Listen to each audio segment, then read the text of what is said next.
Hoje eu quero que o Braulio ponha já o texto aí para a gente prosseguir. São dois textos. É Mateus 16, do verso 18 ao verso 20, e Mateus 18, também do verso 18 ao verso 20, onde as mesmas palavras são repetidas. Agora, em relação ao que acontece com quem, de fato, recebeu o selo, com quem foi lacrado pelo Espírito Santo, pelo selo, pela palavra no coração. Não aprendeu isso em escola dominical, em repetições, nem na porta do templo. Não. Como eles que não tinham nada disso, jamais teriam nada disso. Vieram até depois que o evangelho virou cristianismo, mas já não era mais o evangelho. Já era o estelionato que a gente tem há 1.700 anos. Mas aqui entre nós a gente come, bebe e se alimenta do estelionato, do cristianismo, que é puro estelionato contra Jesus e contra o evangelho, que falsificou a coisa toda, que sincretizou a coisa toda, que é uma fé praticada em nome de Jesus, mas é pagã. Pagã em todas as suas expressões no mundo inteiro, incluindo aqui, entre a maior parte dos que me assistem, que são evangélicos, a maioria deles pagãos, idólatras de homens, de ministérios, de apóstolos, de profecias, e são idólatras do livro, a Bíblia, que eles dizem que é a palavra de Deus de capa a capa, e esse livro aqui é digno de que por ele se morra. E confessam a fé no livro, mas não leem, não conhecem, não entendem, não discernem, vão só ouvindo o que dizem aqui, coisas soltas, caixinhas de promessas, um verdadeiro tarô bíblico. Não passa disso. O que vocês chamam de a minha fé ou a minha crença não passa mesmo de uma crença sincretizada, pagã, e os gurus de vocês são mais loucos do que todos os que eu tenho conhecido. São os piores gurus da Terra, são aqueles dos quais vocês se servem, chamando de meu apóstolo, meu líder, meu bispo, meu pastor, que me dá a cobertura, que me protege espiritualmente. Ele me dá vergonha de você. Se você continua nessa, na tristeza horrorosa de ver o estelionato. Agora, hoje, eu quero ler do verso 18 em diante, porque ontem eu fui até o verso 17, quando Jesus disse, olha, foi revelação do meu Pai que está nos céus, Pedro. Também eu te digo, no verso 18 do capítulo 16, também eu te digo que tu és Pedro, que é pedra, fragmento de pedra, o Cefas, em aramaico, que era fragmento de rocha, uma pedrinha, uma pedra lascada, um flintstone. Era Pedro, um fragmento de pedra, Cefas. Aqui o teu fragmento, tu és pedra. Mas a tua confissão, tu és o Cristo, Filho do Deus vivo, é a rocha que os construtores rejeitaram, é a pedra de esquina, é a pedra angular, sobre a qual tudo será erigido. E essa pedra é a tua confissão. Teu nome é fragmento de pedra, mas a tua confissão é a pedra de esquina da edificação, de tudo que vai ser erigido. E sobre esta pedra, desta confissão, tu és o Cristo, Filho do Deus vivo, eu vou edificar a minha igreja, que será feita não dessa confissão verbal e oral, mas será feita da confissão disso no coração, do entendimento, da aceitação, do acolhimento desse absurdo de dizer que Deus estava em Cristo reconciliando consigo o mundo. É com base nisto que eu vou edificar minha igreja. E só será a minha igreja quem crer nisto de todo o coração e discernir a alegria disso, que não precisa de ajuda, nem de validações outras, nem de corroborações variadas. Basta isto. E se acrescentar alguma coisa a isto, já não é o original. E se tirar algum fragmento dessa pedra, já começou a lascá-la, a destruí-la. Hoje a gente tem pedacinhos da pedra original. E esses pedacinhos ainda são tratados como coisa de somenos, porque o pessoal não quer Jesus sozinho, é muito pouco. Jesus, a chave hermenêutica é limitante, como dizem alguns teólogos protestantes. Os pentecostais não têm nada o que dizer, mas eles gostam da Bíblia inteira porque tem muito mais fogo do céu, muito mais espada para passar na cabeça dos feiticeiros ou dos falsos profetas. Tem muita briga, muita treta. Velho Testamento é treta sobre treta. É muita loucura, é muita vingança, é muita raiva, é muito direito de explodir, é muita piedade que se manifestava na base da espada que saía cortando as pessoas com o zelo do Senhor. Isso tudo caiu, está proibido por Jesus, acabou. Ele não deixa mais João dizer: tu queres que desçamos fogo do céu para consumir samaritanos? Ele diz: vocês não sabem nem quem eu sou. Vocês andam comigo, mas não sabem qual é o meu espírito. Vocês não sabem quem eu sou, vocês só conhecem a minha cara. Vocês não conhecem o meu espírito. Eu não vim para isso, vocês não entenderam ainda que eu vim para salvar, não para destruir. Mas até hoje, nós achamos que ele veio para destruir, que não abre a boca e fala essa frasezinha: Jesus Cristo é o Senhor, que qualquer demônio fala para te enganar.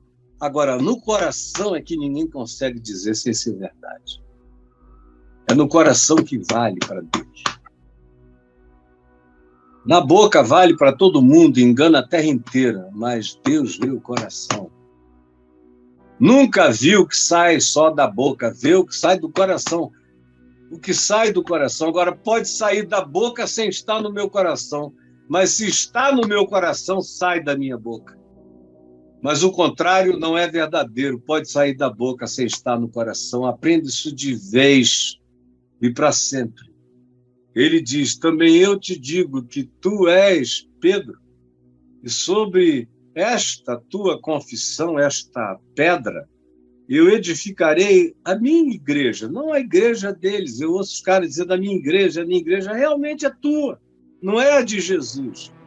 A de Jesus não é minha. Eu nunca tive igreja. Eu fui pastor de várias igrejas, tendo a bênção de servir aos filhinhos deles, meus irmãos, mas a igreja não é minha. Prova disso é que eu não sou dono e nunca fui de igreja nenhuma. E todas elas praticamente explodiram comigo, mas eu não virei dono de nenhuma delas. Sobre esta pedra, dessa palavra, desta confissão, essa maravilha que os construtores rejeitaram, eu edificarei a minha igreja. E não tenham medo, porque vocês vão poder entrar no inferno com essa convicção. Com essa convicção. Com essa confissão que procede do coração.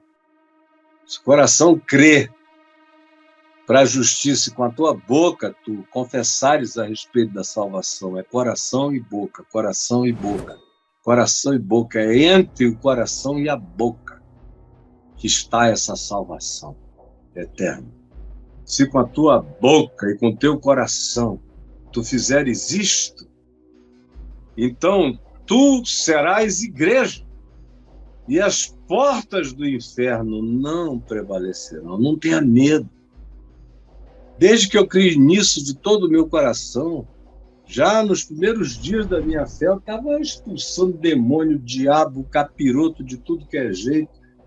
com revelações paranormais para mim. Eu te conheço desde Copacabana, seu desgraçado, uma cabocla que nunca tinha vindo do interior do Amazonas para Manaus, sabia quem eu era e o que tinha acontecido comigo um dia no Réveillon de Copacabana, como quase eu fiquei possesso. Me lembrei do Salmo 23, quando eu já estava caindo no chão, sem controle. E aí aquela coisa foi jogada para longe. Eu não cria ainda em Jesus para mim mesmo, mas eu não tinha esquecido dos ensinos da minha avó, da minha mãe e do meu pai. E segui. Mas aquele demônio, um ano e pouco depois, veio dizer: eu te vi, está pensando que eu não te conheço lá de Copacabana? Eu ia entrando em ti, mas eu te conheço, sou eu que estou aqui.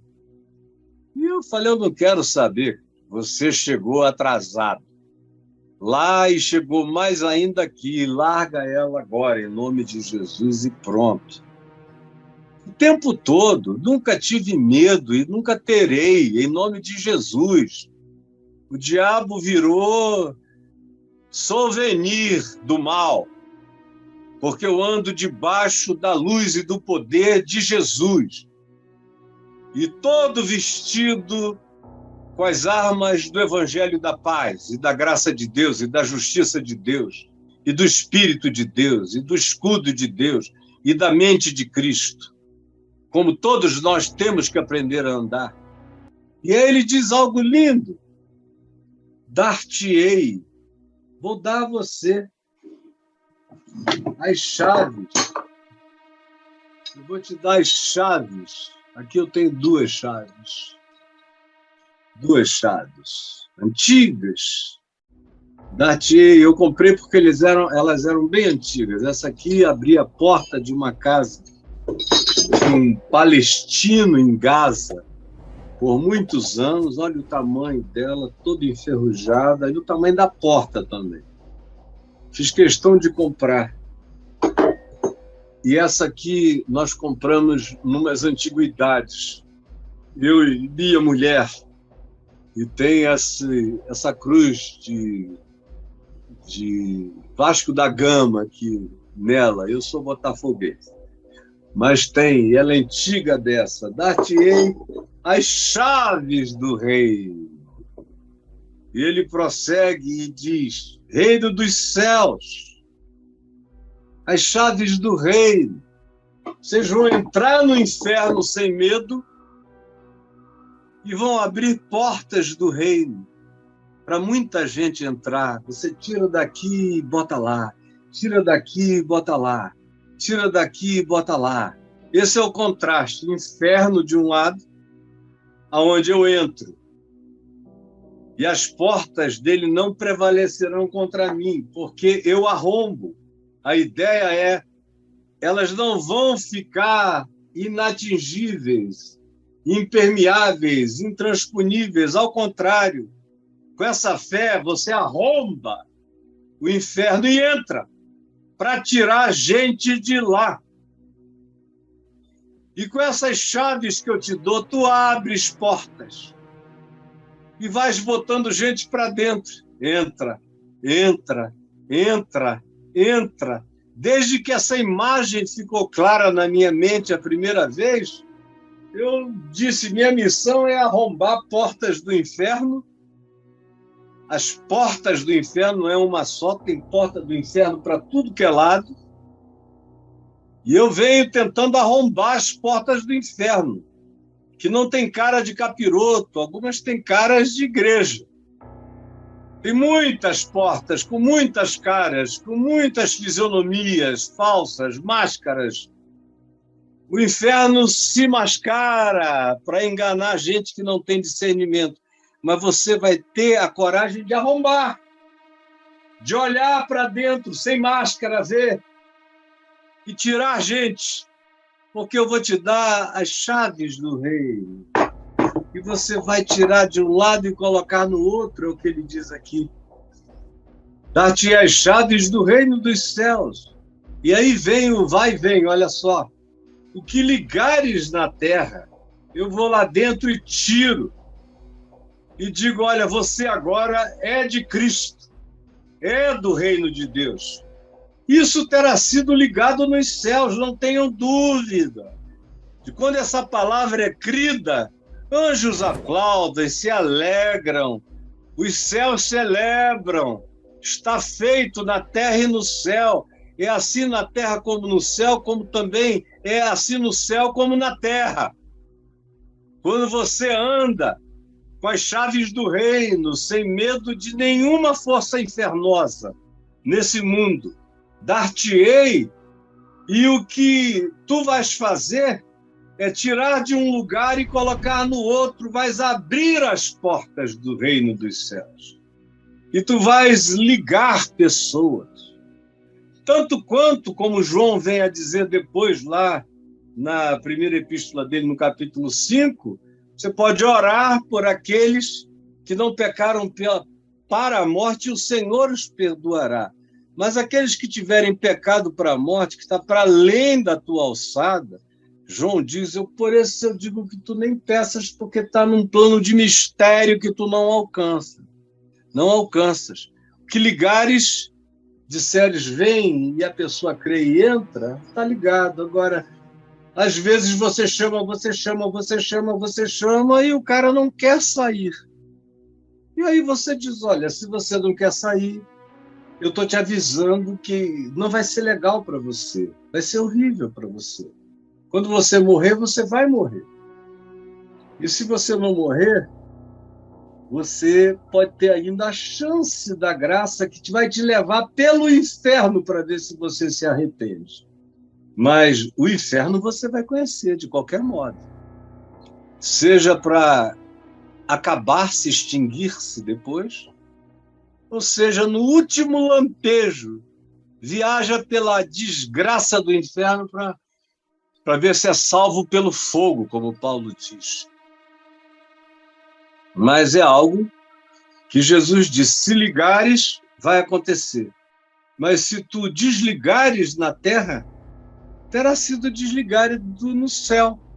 Aquele que ouve, como diz Provérbios, e endurece a cerviz, Provérbios 29, 1.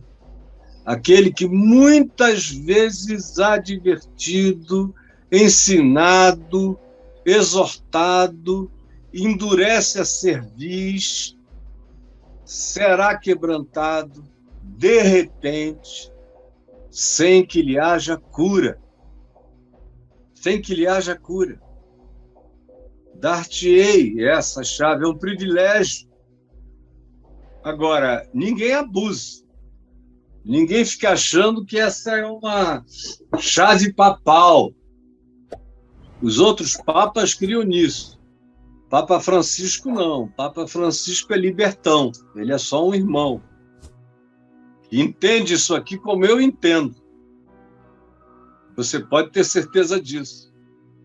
Ele não tem essa ousadia de dizer: eu vou ligar, vai ficar ligado, eu vou desligar. Não, ele sabe que quando fica ligado é porque o indivíduo creu de coração, disse eu quero de coração, e você diz: então, olha, crê que você já está ligado, já está feito, já está consumado.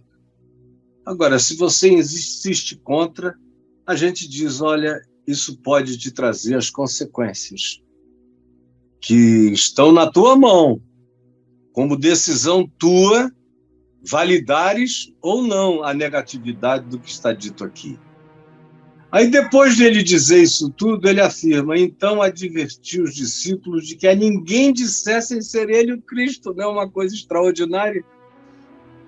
É que Jesus não tem nenhuma ansiedade para que se faça propaganda de Jesus fora da hora e sem sabedoria. Aí a gente vira aqui e vai para o capítulo 18. Venha comigo para o capítulo 18, outra vez, versos de 18 a 20. Olha só o que está dito. Em verdade, é um outro contexto agora, é o cara que ficou com ódio dos irmãos, brigou com alguém, não quis se reconciliar, foi procurado pelo indivíduo e que buscou a paz com ele, que foi de bom coração e ele repudiou. odiou, expulsou. Aí o cara leva mais 2 irmãos, amigos, olha só, pondera. Se você fizer assim, vai quebrar a nossa comunhão. Nós éramos 3 que orávamos juntos, você agora está com ódio. E com ódio não vai. Quem odeia não faz parte. Quem odeia não faz parte. É simples assim. Espiritualmente falando, quem odeia não faz parte. Então não faça isso. Se você romper com esse irmão, você rompe a comunhão. E sem comunhão não se cumpre o que Jesus disse: onde estiverem 2 ou 3 reunidos em meu nome, eu ali estou no meio deles. Porque você era um dos 3 e agora você é filho do ódio, da raiva. Você rompeu o vínculo e você não perdoa. Então você vai agora orar sozinho. E vai orar sem a razão do amor. Vai orar sem a razão da fé. Vai orar sem a justificação da fé. Vai orar sem a sinfonia do perdão e do acordo entre vocês. Por isso, você está se desligando. Não faça isso, pelo amor de Deus. Vão lá implorar o ofensor suposto, que se humilhou, foi lá e falou, com mais 2 que foram reforçar, mas o cara endurece o coração a cerviz e diz: não, não vou, não quero, de jeito algum. Aí levam o assunto à comunidade, aí nem a comunidade ele ouve. Aí ele se faz um cara alienado. Jesus chamou aqui de publicano e pecador. Não que Jesus não andasse com publicanos e pecadores, mas ele está falando daquele grupo que se autoalienava de toda aquela que fosse a experiência da fé, porque não se julgavam dignos ou coisas de qualquer natureza semelhante. Aí o cara se faz algo que não era para ser ele, e ele vai viver uma vida que não era para ser a dele, só porque ele odiou. E quem odeia, despertence, porque quem odeia não pertence. Aí se vem e diz: isso tudo, eu te digo que se 2 ou 3 sobre a terra estiverem reunidos, concordarem é a palavra, estarem de acordo. Aqui em cima, no verso 18, a gente vê a palavra ligar e desligar. Céu e terra, nessa dimensão, a chave que abre e entra, ou que deixa fechada para quem não quer sair. Aí ele diz: em verdade vos digo que se 2 dentre vós sobre a terra estiverem de acordo a respeito de qualquer coisa boa, qualquer coisa do evangelho, qualquer coisa do amor, qualquer coisa da verdade e da justiça, segundo a mente de Cristo, essa coisa que, porventura, eles pedirem em acordo, em harmonia, segundo o Evangelho, ser-lhes-á concedida por meu Pai que está nos céus. É claro que tem que ser segundo o Evangelho, porque Deus não é Zeus, que só atendia a capricho, e os deuses do Olimpo, que eram deuses do capricho. Não, Deus é Deus do amor. Ele atende aquilo que tem coerência com amor, com verdade, com justiça, com misericórdia, com compaixão, com longanimidade, com mansidão, com domínio próprio, com lealdade, com fidelidade, com todos esses frutos que decorrem da presença de Deus em nós, do Espírito de Cristo nos habitando. No entanto, ele diz: isso é de vocês, é um privilégio. Usem esse privilégio. Assim como antes, no capítulo 16, é segurança absoluta, não tenham medo do inferno. Podem botar o pé na porta que ela vai cair. Entrem sem medo, porque não há o que ameace vocês. E tirem de lá os que vocês puderem tirar. Como Pedro diz segunda epístola dele, que Jesus, aliás, a primeira epístola do capítulo 3, que Jesus foi às regiões inferiores da terra, Paulo também diz em Efésios 4, as regiões inferiores da terra, e quando subiu às alturas, levou o cativo o cativeiro e concedeu graça aos homens.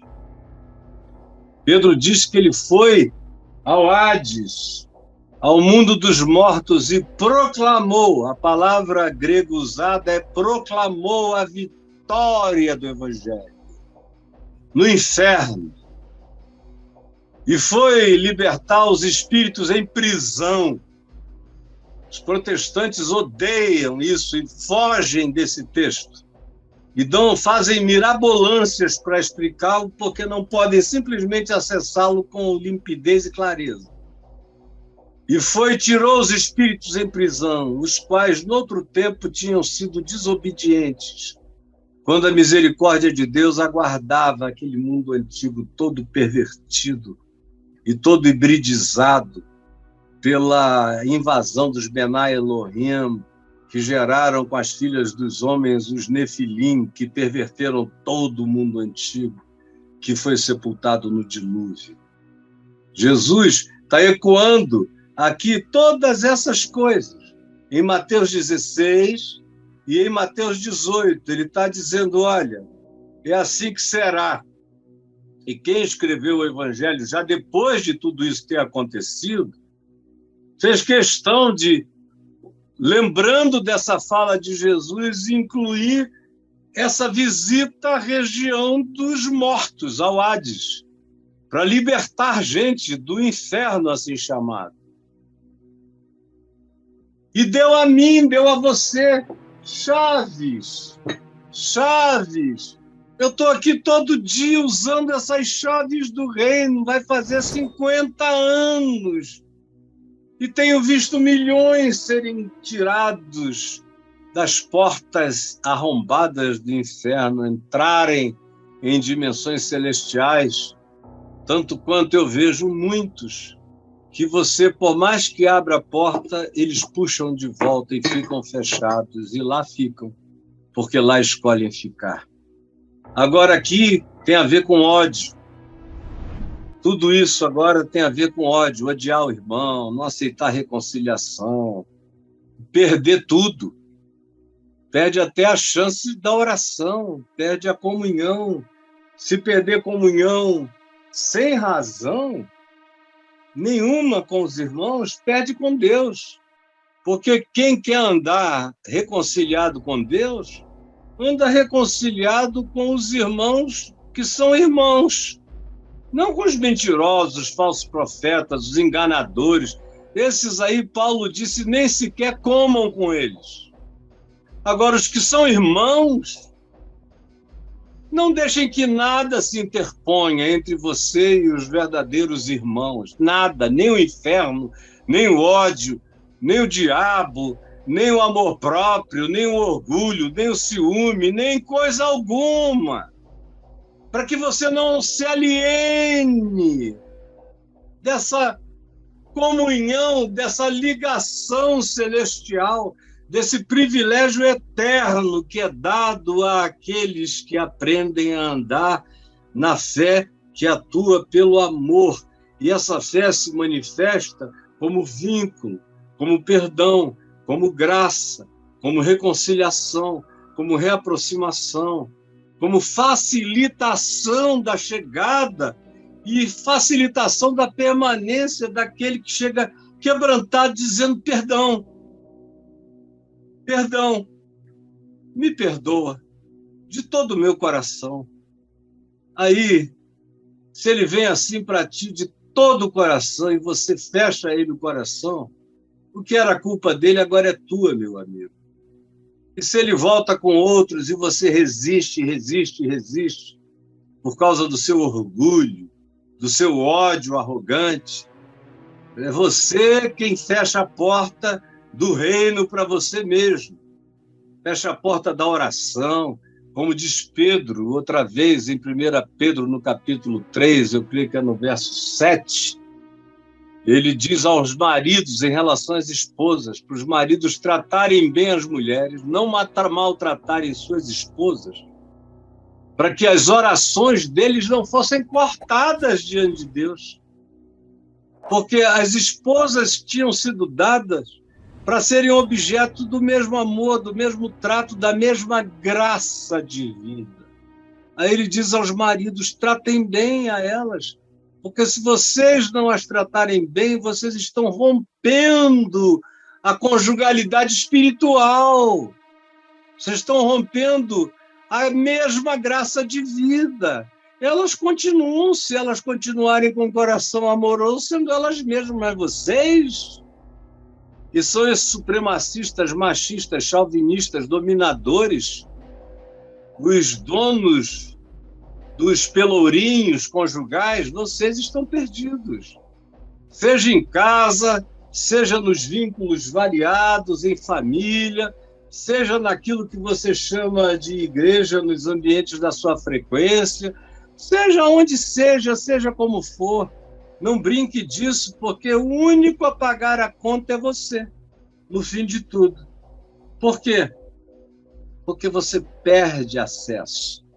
Porque onde estiverem 2 ou 3 em sinfonia, em acordo, a palavra grega é de fato sinfonia, em acordo, afinado, essa orquestra afinada, tudo no diapasão divino do amor de Deus, quando vocês se reunirem, o som que vai sair rasga os céus, rasga todas as dimensões, porque eu aí estou no meio deles. É interessante, isso tudo é dito, e para nos mostrar uma simplicidade aterradora. Primeiro, que essa confissão da fé em Jesus, tu és o Cristo, Filho do Deus vivo, só é verdade quando é uma consciência que só se adquire por revelação de Deus e só se vive isso pela fé no absurdo.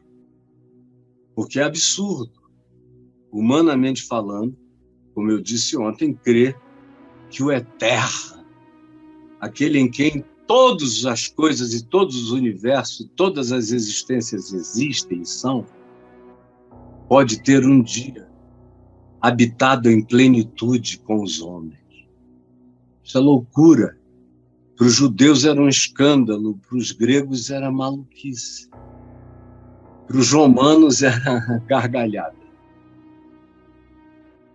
Para os filósofos, até hoje, é loucura. Não, ele foi, no máximo, um cara legal, talvez o mais legal de todos os caras, o mais lúcido de todos os profetas. É como eu vejo o pessoal sair, porque... E eu dou razão, eu digo, olha, você está certo. Porque enquanto isso não for uma revelação de Deus no teu coração, você não vai alcançar. Nem eu vou pedir, nem vou dar uma escada, porque não vai chegar ao céu, é como oferecer a Torre de Babel para você subir. E eu não sou idiota, mas eu peço que o Senhor te abra o entendimento. E de vez em quando eu sou alegrado por aqueles que voltam dizendo, olha, o meu entendimento foi aberto, agora eu creio. Mas se naquele tempo você dissesse, repita comigo, Jesus Cristo é o Senhor para a glória de Deus Pai, ele repetiria. Estava na boca, mas não estava no coração, porque, como eu já disse hoje, nem tudo que sai da boca, em relação a Deus, está presente como revelação no coração. É por isso que a maioria esmagadora das mensagens, dos cultos, são só, como disse o profeta Isaías, o profeta Ezequiel, o profeta Jeremias, e todos os profetas tiveram a sua versão disso aí, adoram-me só com os lábios, mas o seu coração está longe de mim. Longe. E aí, se está longe, nada feito. Eu não tenho poder sobre as portas do inferno, nada feito. Eu não abro as dimensões inferiores da terra e começo a gritar, chamar gente para fora. Em nome de Jesus, essas portas estão aqui à minha volta. Todo dia eu as vejo a vida inteira. abro e chamo. E quem não quiser sair, infelizmente, fica e se liga ao que determinou ficar. Porque eu não tenho nenhum poder de obrigar ninguém a sair, ninguém tem esse poder. Até Jesus bate no Apocalipse, do capítulo 2, da igreja de Laodiceia, capítulo 3. Eis que eu estou à porta e bato. Se alguém ouvir a minha voz e abrir a porta, eu entrarei em sua casa, cearei com ele e ele comigo. Até Jesus bate. Ele não entra com o pé, ele arromba o inferno, mas não arromba teu coração. Você tem que abrir e dizer, vem. Vem. Aí ele entra. E você ceia com ele, ele ceia com você, a comunhão é restaurada, a sinfonia começa, o baile eterno começa a acontecer, o tango do amor de Deus, você e Jesus se entangam e tangam juntos, com aquela alegria de se pertencerem. Você, como uma boa noiva, se deixa conduzir por ele e vai levado na alegria do reino. A mesma coisa no capítulo 18, agora com o próximo. Não jogue as chaves fora, cara. Não desperdice os privilégios. Não faça do seu ódio, do seu orgulho, das suas inimizades com gente que é irmã. Não é irmã porque foi batizada, porque está no hall de membros de uma igreja, porque frequenta cultos ou porque dá o dízimo. Disso aí a gente tem a maioria que não sabem nada do evangelho ainda, mas que fazem isso. Eu estou falando de gente que deu para ver o amor, a piedade, o perdão, a compaixão, a misericórdia, a vontade de estender a mão, sem supremacia nenhuma, como um privilégio de estar presente, e somente isso. E aí Jesus disse, quem vive assim, quem se entende assim, quem assim perdoa, compõe esse grupo que não precisam ser 3.000, nem 2.000, nem 1.000, nem 300, nem 100, nem 50, 2, 3, em meu nome. Já são uma revolução. Tem gente que pensa que a reunião de oração poderosa é aquela vigília com 3.000 pessoas gritando sem ninguém ouvir nada, caindo no chão sem saber de coisa alguma, todo mundo parece que está numa rave, que tomaram ácido, não sabem de nada, nem pensam, doidões. Não é isso não, é lucidez, 2, 3, em lucidez de fé, em meu nome, na sinfonia, na melodia do reino de Deus. Eu estou no meio deles, e aí quem é que vai se opor? Toda a legião de demônios de todos os níveis de inferno, de Dante, por exemplo, não aguentam o arrombar da porta. Toda a avalanche de forças malignas não deterá esse avanço da sinceridade. Por que que o que você chama de igreja só incha e não cresce? É porque ela é uma comunidade de fermento. Ela não é uma comunidade de pães ágeis, que são feitos sem o fermento, da Páscoa sem fermento. Não, é pão burulento onde tem mais fermento do que qualquer coisa. É quase só fermento, é quase só inchaço. E você come fermento pensando que é o pão da vida. E vai se enganando, e quando alguém chega e conta a verdade, você diz, não é possível que eu esteja enganado todos esses anos. Infelizmente, é mais do que possível. Eu vou parar rápido, vou parar agora, porque eu quero responder bastante.